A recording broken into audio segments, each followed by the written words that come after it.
Captain's Log, not yet connected to the fleet. This is Star Trek Discovery Pod, a sometimes funny and sometimes smart podcast covering all things new and classic Star Trek.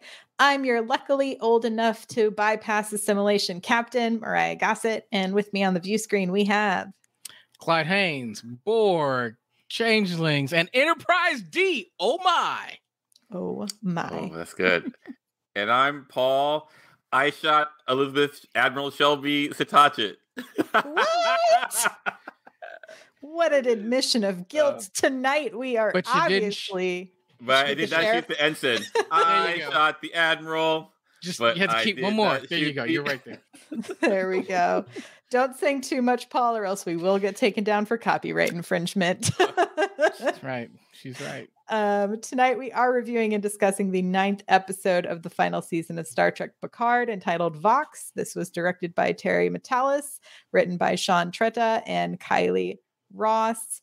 First, just a couple of reminders before we dig into some things. Paul, how can people share the show, find things about this show? Where should they go? Well, everyone, I'm supposed to remind you that to subscribe to our podcast on Apple, Spotify, or YouTube. Or all three, if you feel or like all it. three, or definitely all three. All the links are at StarTrekPod.co. And if you love this content, which I personally hope you do, for just $2 per episode, you can help us, and you can join our Patreon at patreon.com/StarTrekPod. Thank you. Clyde, how should people interact with us in the chat tonight if they need to get our attention? Well, if you are like Nicole or Takako or Sean or Steven or Raymond and you are live in the chat, then all you have to do is type capital P, capital O, capital D, capital pod in your chat, and we'll take a look at your comment, your question, or your thought. Now, when we get to that special time of the show and you want to tell us what your overall feelings were about this episode, then make sure that you type capital H, capital F, capital HF in the chat. And we'll take a look at your comments. Indeed. And I think it might be time for that special time in this show where we give you some spicy thoughts, some ideas, some overarching opinions. It is time for some Hot Freaks! Hot Freaks! It's time for some Hot Freaks. Paul, let's have you off. What did you think of this episode? It was a great episode.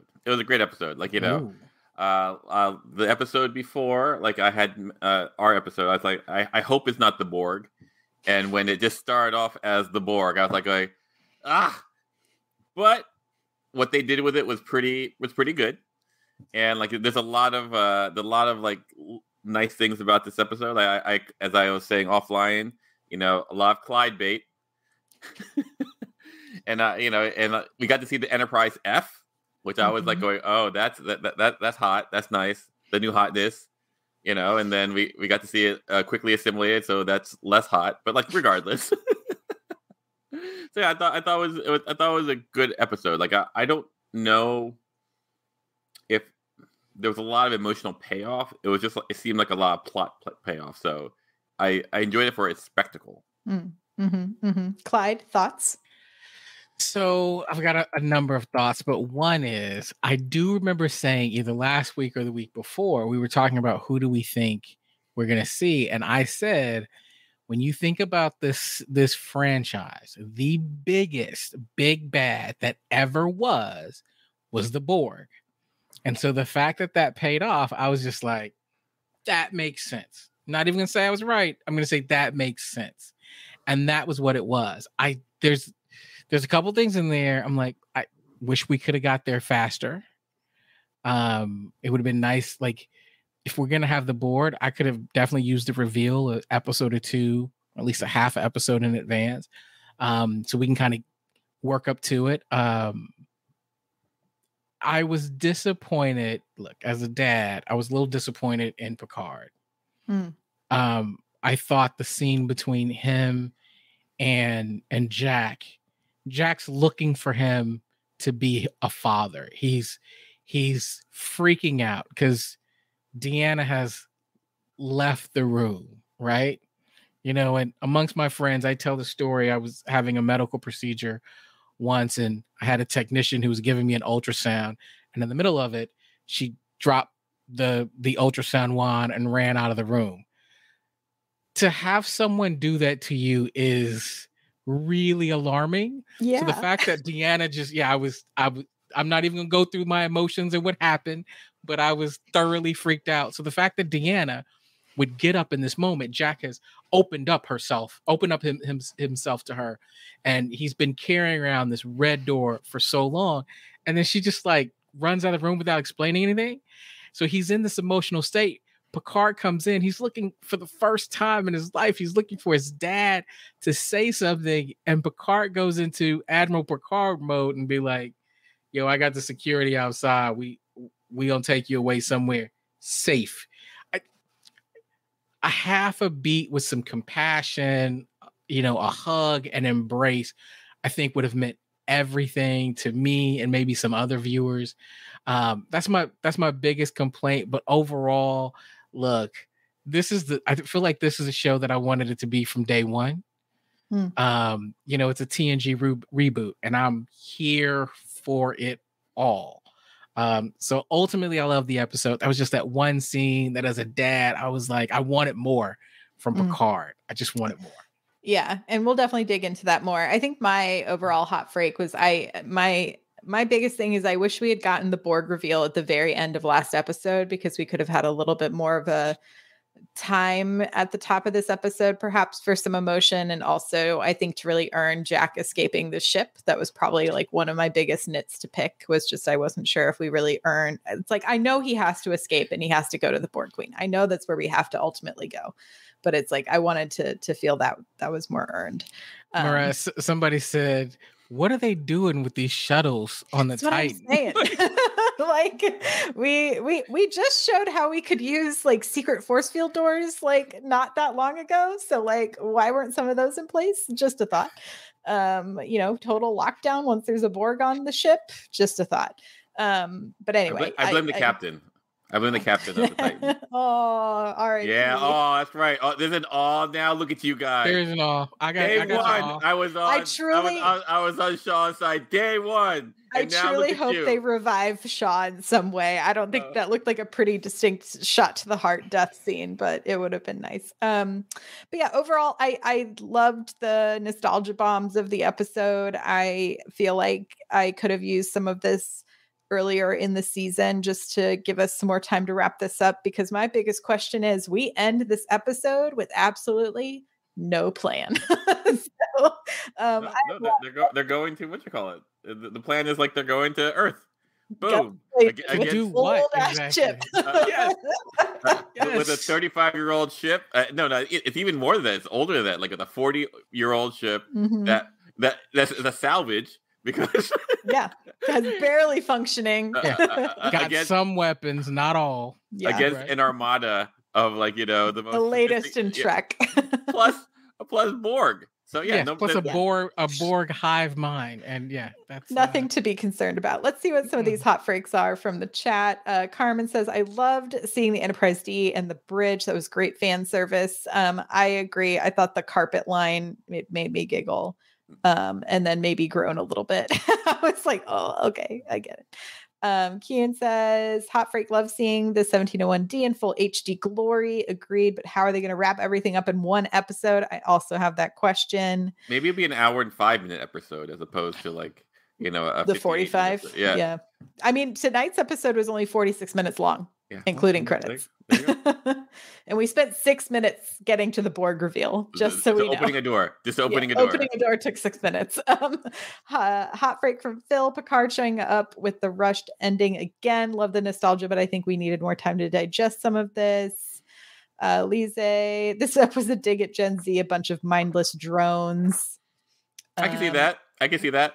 Raymond, it all comes back to the Borg. I actually wanted to shout out to Jessie Gender, who I love. If y'all haven't checked her out, she does really incredible videos and recaps on a variety of kind of nerdy media, all kinds of stuff. A really great cultural commentator. And she had a video kind of talking about the potential it's kind of long. So to summarize it a little bit, was just sort of like the allegory of the Borg and what is this metaphor they're trying to use this season.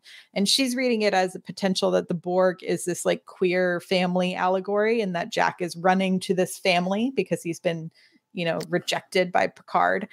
And so I think that's where I'd love to dig in, because I kind of see it and I want to get y'all's thoughts on it, just because Jesse sort of inspired this train of thinking for me, which is like, I agree with you so much, Clyde, that Picard truly dropped the ball in dadding it up at all. And I don't understand why he did not bring Beverly with him into that room. Because I think that 1-2 punch would have made more sense empathetically, right? In this big reveal of who you are and what's been going on. And so I think he's like, when you rebel as apparently Jack has just not had an actual rebellious phase. And so his ultimate rebellious phase is to go running to the Borg, because it's like, I'm going to prove myself against this thing that I am. Does that make sense? Mm-hmm. What do y'all think about that? I will mildly defend Picard. I understand both of your perspectives, and and as a non-father, I have the advantage of never having made a parenting mistake. So like I don't know if Clyde has had any parent, but I have a perfect record. So like I made about 6 today. So with that said, Picard's been a dad for a week. I mean, I'm just saying, like, and this is a grown robot man plus. My thing is, he's been in a leadership position for a very long time. And if he was to think about this even as like a member of his crew, I think if he had reframed it even in that way. Like I said, this is not a strong criticism. I could also say, like, he's also obviously triggered. You know, like 100%. It goes. He literally goes. It can't be, it can't be the Borg. I'm clean. Like, it's like, it's not me, I didn't give my kid this congenital disease. Like that's the first reaction, right? And then you accept that, and then you go in, and then you be the admiral, because that's what your training is. I'm not excusing this, nor am I disagreeing with either. Like, I was watching it, and then watching it the second time, it goes, dude, this is wrong, man. You kind of like. You're really screwing the pooch here. Like, but that said, like, I can see how someone could make that mistake. It disappoints me that Picard makes that mistake, because I could also go the other way. Dude, you've had an alternate life where you were a grandfather, and and so how to dad then. So so I take it all back. Picard, you're a failure. Go ahead, Clyde. I was gonna say, I think something that you mentioned, Paul. And something that Choopy says is that Picard has had a way longer traumatic relationship with Locutus than Jack. Like, I think when we think about that trauma, I have to take that into consideration. You're right, Paul. He was triggered. Like, this whole idea is he thought that he has been done, like, with Locutus. He thought that he had come out of this Borg simulation and was fine, only to find out that he has been a pawn in their scheme forever. And now, right, the Federation is on the brink of destruction. And largely, again, it's his fault, right? Like, it's still, he's the cause of it. And so I think he's caught up in his own trauma and grief. And it's hard for him to really be emotionally present for Jack, which, Myrriah, I like what you said earlier. Why not bring Beverly into this, right? Like, he said the statement of, I'll go, I'll tell him. Well, Beverly should have been like, nah, man, There's some good reasons to not bring Beverly. For example, Picard's a positronic robot, so Jack can't control him. I guess that's true. That's one safety aspect from a it nice. Did help that the guards got controlled. But why bring them? That was dumb. Yeah, but I could see how you just make some tactical errors, right? Like, when you're really emotional, you say things, you do things that are just stupid, and I have personally never been like assimilated. 100% track record on not being assimilated here. So, like, you're really batting 1,000 here, Paul. I'm the protagonist of, really having a main character moment. That's right. Thank you. Anyway, but like, I forgive it. Although, like, from a craft standpoint, I'm watching it and I'm going like, oh, it could have been done. It could have been done differently. Yeah, because I do wonder what the like emotional impact would have been like to have seen Picard perhaps go outside of his normal kind of bubble and give a little bit more emotionally to Jack, and then to have Jack push back in that way. It could have maybe had a little bit more of that devastating kind of pushback there and feeling of betrayal. From there, Carmen asked an interesting question. We're really left hanging with why the changelings are involved. And I think they essentially are both, it's like the enemy of my enemy is my friend, right? So like, there was a line in there, like, Beverly says it. She goes like, I can see why they work together, both trying to destroy, the Federation. Exactly. Right. And they're both collective species, right? Like they both have like an aspect of a hive mind mentality. Sure. So I think there's some similarities there. Although it's like inevitably they'll probably end up fighting with each other at some point, but they're like, let us take this portion down first, right? So Jack does eventually find the Borg Queen, who is voiced in this episode by Alice Krieg, who is our kind of OG Borg Queen from the movies and from the final couple of episodes of TNG. I was hopeful. I wasn't sure because of Annie Werschog's illness if she was able to film. I know they went right into filming this season after season 2. So I think Annie did an incredible job portraying the Borg Queen last season. So I would have been happy with either, but I know some fans are going to be really excited to see Alice, I think, back in that seat. I thought it was interesting we didn't see her face yet. We just got that very menacing back kind of shot, right? I thought it was going to be interesting because I was looking and waiting and I was wondering because, again, like everybody else in this kind of crew, you have to account for the age, right? And so I don't know that, have we ever seen an old Borg? With the magical of digital aging, it's going to look better on a Borg, right? Well, I was like, she's always in a ton of prosthetics. So I was just like, I don't know how much would actually be that affected, or they might just choose to never fully see her outside of shadow. I think there's different ways to play that. Kind of moving through, we get sort of the really big exposition dump of like our explanation of the DNA, and essentially Picard has become Papa Bear to every young member of Starfleet in a very strange way, where he has now passed on this genetic mutation to everyone, and now not only are all of these folks connected with this Borg DNA, but now all of the ships are connected. And I wanted to ask, do y'all feel like this premise is a little familiar from Prodigy? I thought that. I go like, and like Prodigy happens a little before this, right? Yes. So Prodigy happens about 5 years before the earliest flashback of Picard. So this has happened before. So I feel like someone goes like, never mind. Oh, it's not a bad idea to interconnect all of our ships so that they can communicate to each other. Like what they should have really did was go through their history files and watch, like, that documentary called Battlestar Galactica. Or that one. Because that's what happened as well. So we shall. I think it's kind of funny that we've gotten to kind of Phil R. I said this. Did Starfleet not learn? Apparently not. Maybe that's why we haven't talked to Janeway. She's been the lone person who's been like, this is a bad idea, and so they've just been like, you're not involved in Frontier Day because you hate this idea so much, and she's just like, did we not learn? Yes. So we shall see. I saw a bunch of people being like, I'm hoping Janeway is going to show up. I don't think she is. From what I have seen, everyone has firmly said that she is just a Prodigy captain at this point. So speaking of kind of guest stars in this episode, would you consider, so you've got the Borg Queen, who we only we hear her voice.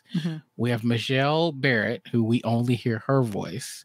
Would you consider them as surprise guest stars? And here's my big one.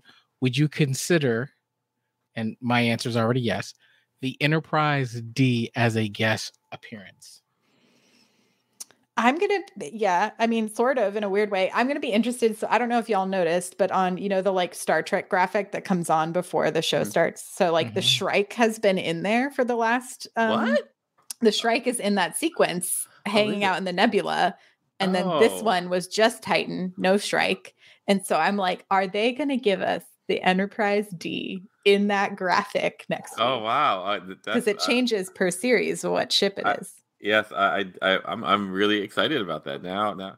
I would say yes, Clyde. Like I think it would be definitely a character. Like I remember when they were like years ago they're talking about how intricate they make the Enterprise, like down to the sound design of like the engine room, everything. Like it's a person, right? So so yeah. Listen, I'm gonna say I was beyond geeked, right? Like I was super excited. We're jumping the ship, guys. That's like the very end of this episode. I'm sorry. I'm excited. I'm excited about the ship. I know, but I was like, there's so much happening in the middle. We'll get to our geek out moment here at the end, like we did at this episode. But I did want to shout out Elizabeth Dennehy, who reprises her role as Admiral Shelby. Love that. Our old Borg expert. It was so good. It was so good.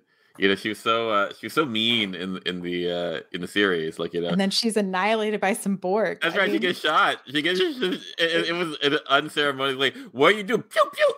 I know, so rough. I thought it was so funny. Like like she was not designed for people to like her. Like in that episode, she was gunning after Riker, and I appreciate her forthrightness.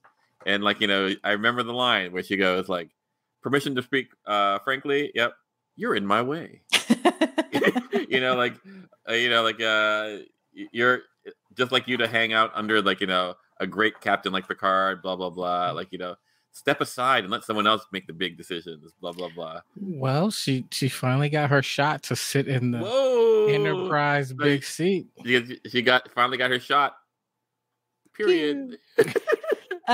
What did y'all think of? So essentially the big turnover moment, right, is that anyone who's essentially their frontal lobe has not fully developed yet is been infected with the Borg. Like my response to that was like, okay, I'm gonna let it go, but there are a lot of 24-year-olds on. I was like if all of these ships got taken out that quickly and there's that many, but then I was like, I guess if you think about it in that like naval military style, like, yeah, like almost all of my friends who served in the military who were in those kinds of positions, were in their early 20s while doing it. And then they eventually become bigwigs who move on to desks. So when Geordi was first, when it was helmsman, like in in Enterprise D, how old do you think he was? Because he was lieutenant, right? Lieutenant LaForge. No, wasn't he? Didn't he start out as like an ensign? I think he started out as an ensign. I think he was Ensign LaForge. Yeah, like pilot. And the pilot, he was not a lieutenant. And then season 2, he just went up to chief. I mean, no, it's a whole thing, but no, they did make him climb a little bit. I think some people got killed. I think there's an episode where some people got killed, and that's how he ended up being chief. Oh, okay. There was a chief. There was a chief before him. So how old do you think LeVar Burton was? At that age, because that's what the age. Like I was going like, oh, they need to make sure the old people win. And so that's how we're gonna write it, and I'm fine with that. But like, it's your one get for the episode. Yeah, I had to think about like poor Mariner and Boimler having to be taken over, assimilated. Yeah, assimilated. But yeah, I thought that was a very interesting workaround. That essentially, it's like, oh, if your mind is still malleable, you can be forced into doing things that you might not want to be doing, which I thought was an interesting allegory, about the ideas of how people get indoctrinated into different things. The idea of the Borg is like a cult metaphor, which typically targets a lot of young people, so it all works. It all works. I see it. It did feel a little like, okay. I was definitely like, very clever, guys. Very clever workaround. But where was I going? We did see a bunch of ships. There's like a call out to the Pulaski, which I thought was cool. Quite a few ships. I'm telling myself that the fireworks were like holograms of some kind, because I was like, there's no actual way for fireworks to work in space. Plasma, baby. So they're plasma based. Plasma based, perchance, because I was like, there's no oxygen for them to react to create colors. So like all I know is like it's several years in the future. I think they figured it out. I'm sure they have, but it was just like the sound, it's like there's already no sound in space, and we let there be sound. And then like I was like, I'm gonna have to ask Aaron. I have questions about the fireworks. Myrriah, so you've got a couple answers to your question. The chat, Alana says LeVar Burton was 30, or I guess LeVar Burton was 31 at the start of. But is that his real age or his character age? I think this is real age. Right. So he's probably playing early 20s. Yeah. And Takako say graduates of military academies are usually about 21 to 22. Under normal circumstances in the USN, an officer makes lieutenant junior grade in about 2 years or so. So it's like right around that 24 when they become an officer. And, I've played a number of Star Trek role-playing games. Have you played? Man, more more than I'm willing to admit. What is this role-playing game you're talking about? Getting into it. Lose all of my street cred. But yeah, so it does take time to move from ensign to lieutenant and up. So I think the whole to your point earlier, Myrriah, it did feel like, man, you got a lot of young sub 25-year-olds. I would think that there would be some more, especially because this is, it's Starfleet. Like you want more chief medical officers and more heads of securities that are older than 25. It felt like they took over. They took over pretty quickly. Mm-hmm. Mm-hmm. Oh, but you could also make the argument that Starfleet is a very diverse institution, and maybe there are a lot of other species whose prefrontal cortex develops at a different time, blah blah blah blah. Because the lifespan of a lot of other species of folks is a lot, right? Like Vulcans live way longer, double, than humans do. So that's pretty interesting. This is an interesting thought. Rosie says, time for Picard to call Borg Queen Girardi to help. Remember, she said you have a friend inside the Borg. Yeah, no, I was thinking that's not going to happen, but I was thinking that. Why do you think it's going to? I've been waiting for Girardi to show up for 3 episodes now. So. Yeah, I would love for it to happen, but I don't know if the trajectory of the season leads to a Borg on Borg conflict. A Borg on Borg space fight would be really cool. I hear you. Be awesome. But I think it has I think the season and series has to end with love. You're my son, blah blah blah. You can do it, in Jack. The same blah, way blah, that. blah. We've seen the power of connection when Zero was able to break away from the Borg collective, right? By remembering his friends, remembering their friends and being like, I'm already a part of a collective. I don't need them. Yeah. No. Power of love. Well, it's also, I think, you don't need money. Don't need no latinum necessary to ride this train. Oh, I'm singing again. Yes. Here's where I'm torn a little bit, right? Because on one hand, like I said, man, if they had given me a TNG reboot in season 1, I would have been so happy. Now that we finally have it, though, the thing I miss is when we think about the Picard crew we started with, they're all gone, right? So for us to bring back Girardi, Alison Pill, even as the Borg Queen, feels like it makes sense because at this point, all of the original Picard people are somewhere else, right? Including Rafi, who stayed on the ship, which I really don't understand that decision. With Seven, Captain Seven. Hello, show some respect. Yeah, but they're all of them should have got off that ship. So. Yeah, I don't really know why we couldn't get everyone on the shuttle. It didn't seem like that many people to really take out, but which did unfortunately result in us losing Shaw. I was really You sad. moved, weren't you? You know what? I was so sad. Because he's a good character. He's a really fun character. Yeah, that's right. He's a good character. He is the voice of reason on this show. He's the Vox of Picard. I'm not going to disagree with you, Paul. I don't understand why. I really don't, because I'm like, yo, you've introduced us to a character who, and I'll say it, Shaw was a franchise player, right? Like Shaw was someone that you can go, if you want to spin off, like you keep that in your pocket in case you decide you want to spin off later, because you can build a show around him as captain. Right? Yeah. I mean, I'm excited to have Captain Seven. Like, I don't want that to deter. I'd love to see like a really angry, semi-retired Admiral Shaw who's just like bossing people around from a desk, kind of in semi-retirement because he's been injured, on this ship or something like that, or at least a reoccurring sort of character. But yeah, I was really sad to see him go. But I did appreciate, I mean, it's kind of funny in retrospect to have him being assassinated by Borg and in that moment decide he's okay with his ex-Borg number one. Yeah, like when he got shot, I was going like, well, I guess the Borg finally got you. Yeah, it took him a little time, but they caught up with you, buddy. I mean, it was a nice bit. Like, if we are to think that this is the full close of the book on Shaw, it is like a pretty nice redemption kind of arc for his whole character. Redemption? Yeah, because for internal redemption, because he was not, he watched all of his friends and his crew die during Sure. Wolf 359, and like he then sacrificed himself to get everybody off of the ship this time. And so I think it's like to me, that feels very writerly in a way to wrap up his story. He will be missed. Moment of silence. That's too long for podcasting. We appreciate you, Shaw. It was a good run. I am worried about our gals, Seven and Raffi, being left on the Titan, and the fact that we're now going to be relegated to like a sub D plot line check-in with them at some point next episode. I'm like, they either need to save the day, I need them to kiss, and then everything will be okay in my book.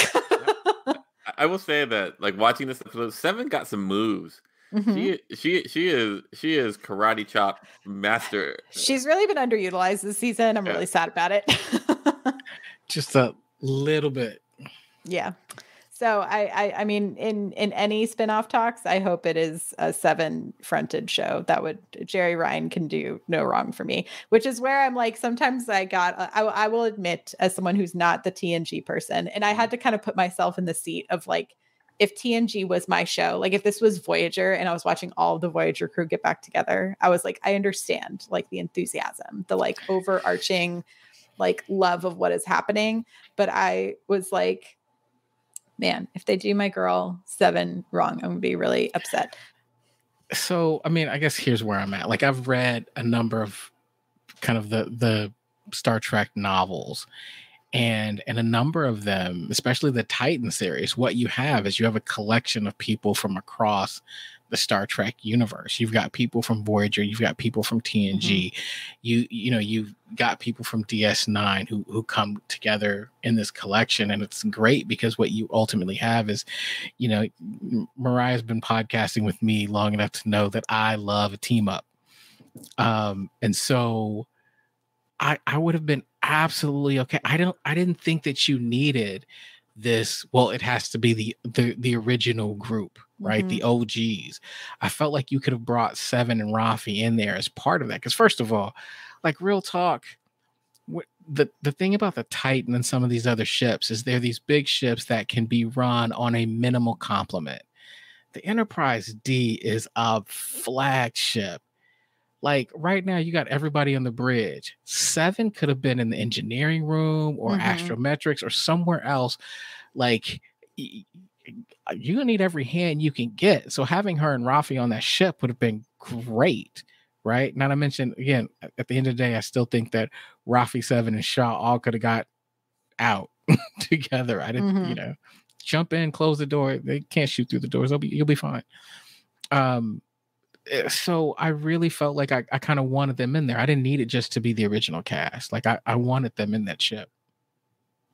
Yeah, I mean, Chibi brings up a good point. I don't think the Enterprise D can do it alone. And so I think there's going to be a big saves the day moment from them, which is what I'm hoping, and not a we are going to sacrifice ourselves to save the day moment, which is what I fear will happen.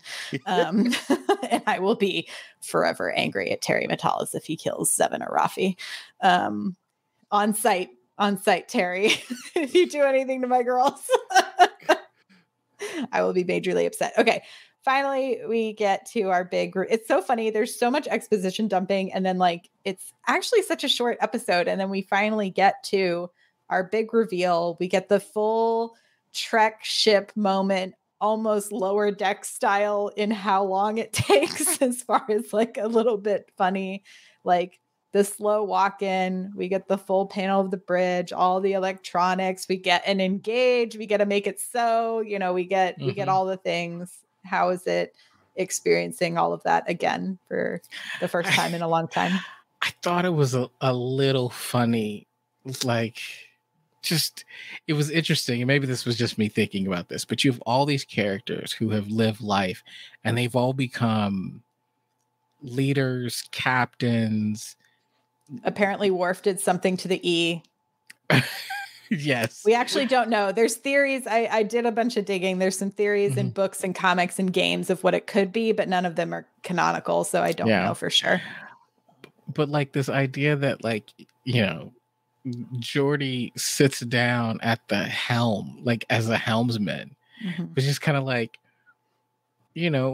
put some respect on his name. He's a Commodore now, right? Like, just, that's kind of like, it's just, Picard being Picard, like slotting everybody back in to their spot without any reference to, they're not the kids they were 30 years ago, 40 years ago. So it's interesting.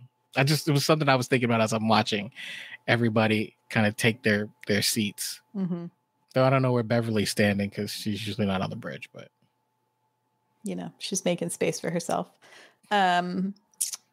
What I saw someone asked a question in the chat, and then I was going to try to answer it. Paul, what did you think about seeing the ship for the first time in a while?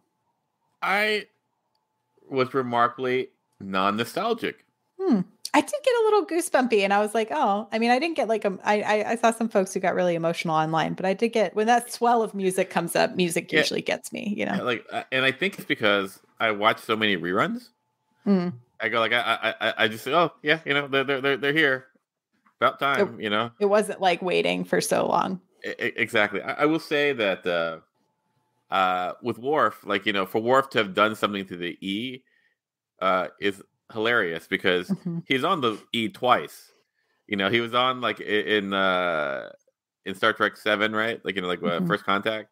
Oh yeah, 3 times, right? He was only on it in the movies because he was on Deep Space Nine. And then every now and then he gets like, a little like, oh, I have vacation. I'm going to say hi to like, the gang. So like, he's not like super invested in like, whereas like he was 7 years on the D.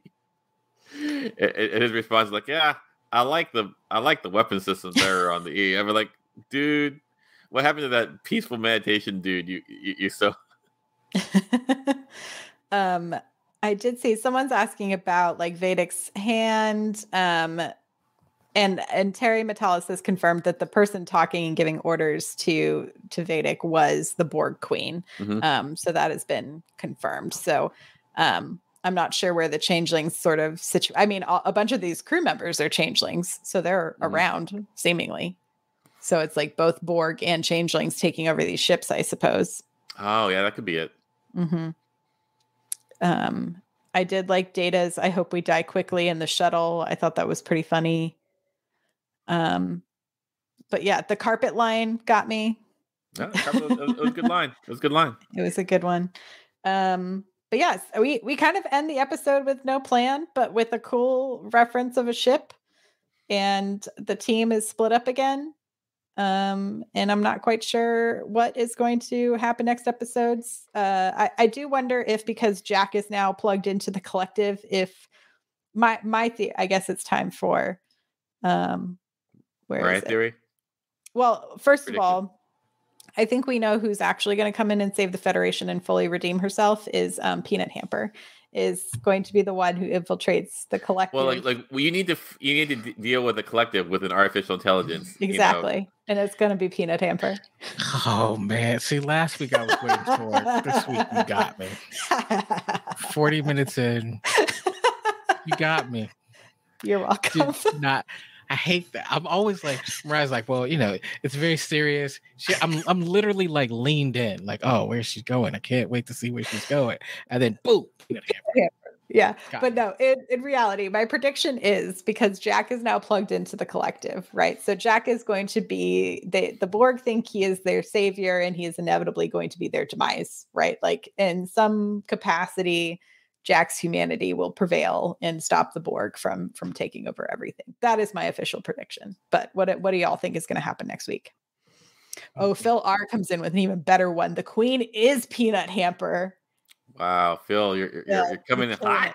Killing it, Phil. Phaser set to kill. And yes, Jack's new name is Vox, according to the Borg Queen. What will happen? I think in the end, you kind of want the remote control fleet to be able to do something. So I imagine the fleet will attack the Borg ship. I assume that someone will try to sacrifice himself but be beamed out just in time.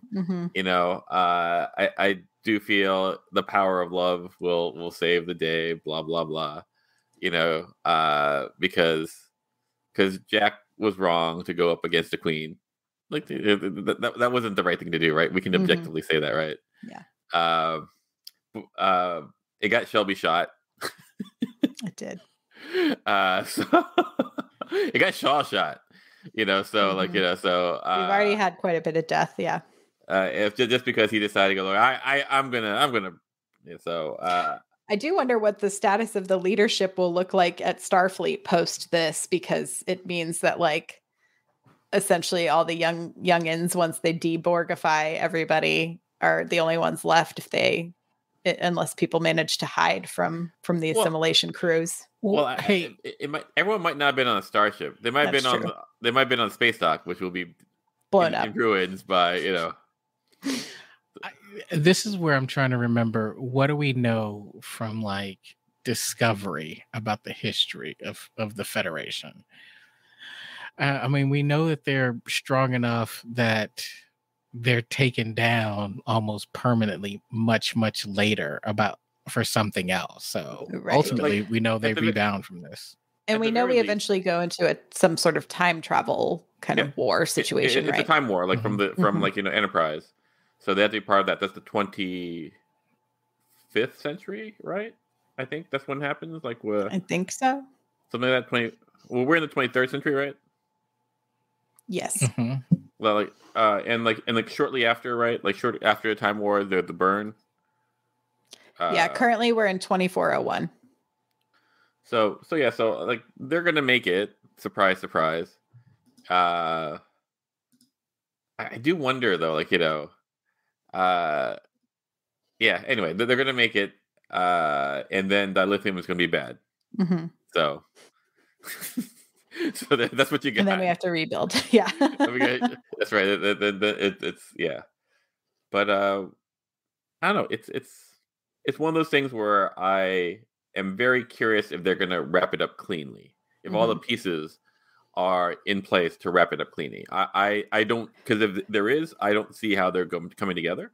But that's a good thing. But don't we say that every season finale for every franchise that we've had so far? I feel like we say that for Discovery, we say that for Strange New Worlds, we say that for Lower Decks. Maybe we might even say it for Prodigy. I feel like we get to the last episode and we always say, I don't know how they're going to wrap it up. And then they wrap it up and we all go, they wrapped it up. Right? Isn't that what happens? Almost every, and I know with Picard, we're always looking how are they going to get to the end? Yeah. I mean, do we think, I mean, I'm leaning closer and closer to this show ends with Picard on a planet, hopefully with Laris sipping a drink. But I don't know how we get there. I don't know how we get there, but I feel like I asked this question early on in this series, and I'm going to pose it again. Do we think this season ends with the death of Picard to sacrifice himself for the sake of the fleet? No, I do. I do. Not even. I will say not even for the sake of the fleet. This is what Dad does. Like for Jack, this is what a dad does. That's what I'm expecting. I am expecting this to be the death of Picard in an epic way. But like, I'm not gonna lie. How is it gonna look epic? What's Picard gonna do? He takes the ship and solo crashes it into a Borg cube. I would say he goes into the Borg cube, he plugs in, and he goes battle to battle with the Borg Queen, killing them both, right? To save everyone. Maybe. Like all I know is like Picard doesn't have any powers, right? Like he got the janky model positronic, or with the governor, like the governor series, like so like it's. So I don't know. Maybe I hope. And the Borg, they've been hiding for the last 10 years. I can guarantee you that they're. I mean, that ship didn't look in good condition. I will say that Borg cube that they pulled up on, because we all know Janeway did her job. But also Myrriah. No, she didn't, because the Queen's still there. Well, she tried. But here's the thing that you've got to consider is that Jack was roaming that Borg cube. Did you see one drone? Exactly. Like, because normally I think drones this is the creation of a bunch of new drones. I think they did not have any drones, and this is how she's able to get new ones, right? Yeah, you gotta fire your phaser at them until they modify the shield frequencies, and then you run fast. Rotate your phaser frequency, right? Yeah, then you gotta run because now you got nothing. You throw them at them, and then you get out of there. Like, if that is the case, it'd be good. Like, I would really be like, if Janeway's neurolytic catalyst or whatever, blah blah blah, did its job, and it's just the Queen by herself and able to, and there are no more drones, and this is how they. I think that'd be pretty slick. But like if you look at the Borg ship, it's not just one cube, right? It's it's pretty big, and in in the last episode of Voyager, like the complex blew up, right? So I don't know. Like and Janeway would have gotten back about 35 years ago, and they've only seen the Borg have been missing for only 10 years. So the Borg, they've stayed around, so they must have had some inkling that they were out there. Yeah, but I think you can save some budget by not showing any drones. That too. Well, people are saying they see a couple of them in the background. So yeah, there could have been some. I didn't see any. I was looking and I didn't see it, but I believed it. I believe our people. Raymond brings up an interesting point: is that portal tech is still hanging out somewhere in space, and so perhaps, I think Peanut Hamper could come in with that piece of portal technology. Wow, double peanut. Extra peanut. Nice. Extra peanut. Extra peanut. Okay, extra peanut. Hope you don't have any allergies. That's right. but that piece is just still floating out in space. So there is the potential that the Enterprise could go swoop up and pick that up, or perhaps Seven and Rafi go pick that up and bring it into the game. I like that. It might be hard though, because it was next to a space egg blow up, right? So, yeah, but they definitely showed it just floating in space. Like before the nebula blew up? The nebula never blew up. It just gave birth. Okay, like we have different definitions of what a space birth looks like then. Yes, I thought I'm on space birth. Yeah, so but yes, like I did have a question though. Like, let's say you're what you call it, you're whoever, you're this changeling. You steal, Picard's body, and then you go and go like, oh, you know what? Rather than just blow up this whole station, let's steal another thing just to divert. Like, wouldn't you just blow everything up and that way they wouldn't know what's missing. Yeah. I mean, I'm sure blowing it up might be harder than sneaking on and stealing stuff, though. You think?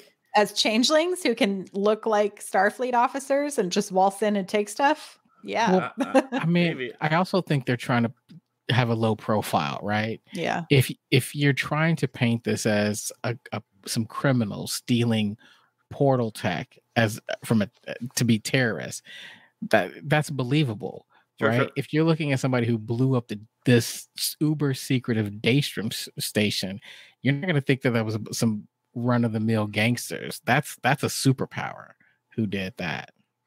Maybe.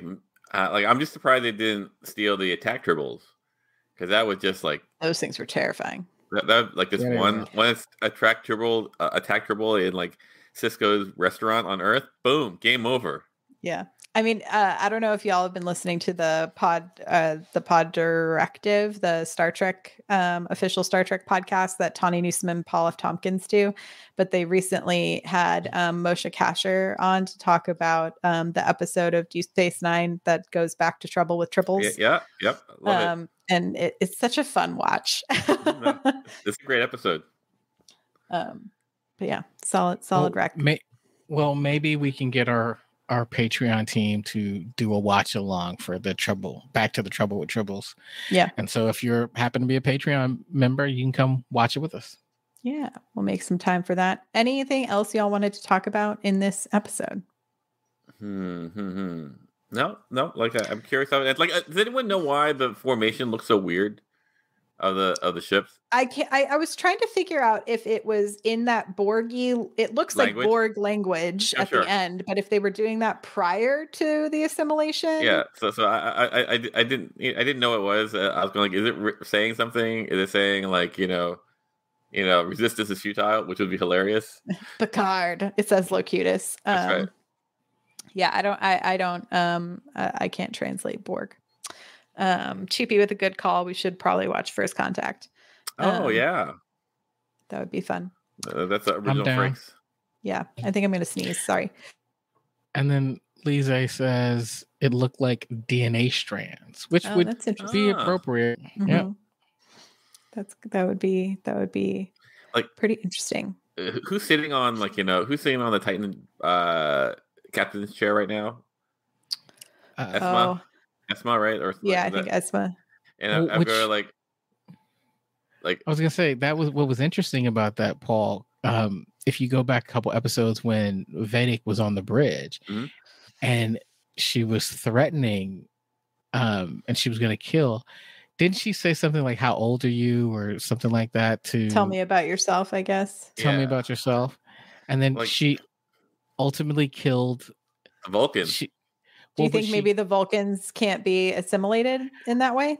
Or because maybe of their age? Yeah, I think maybe. The age. So I think that she, if you go back and think about who she killed the older, like, bridge crew. Yeah, that's interesting. That is interesting. No, I like that. No, it's pretty good. Go Vedic. Fascinating. Well, yeah, I think that's it for us this evening, y'all. Thank you so much for tuning in. We will be back next week to talk about this finale, TBD, on what is going to be happening.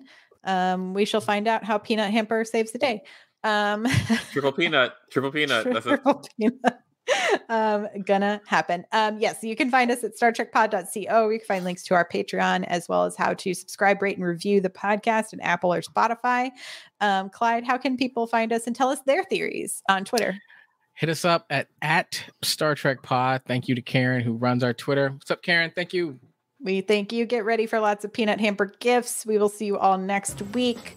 Live long and prosper. Bye-bye. Bye. There are 4 lights. 4 lights.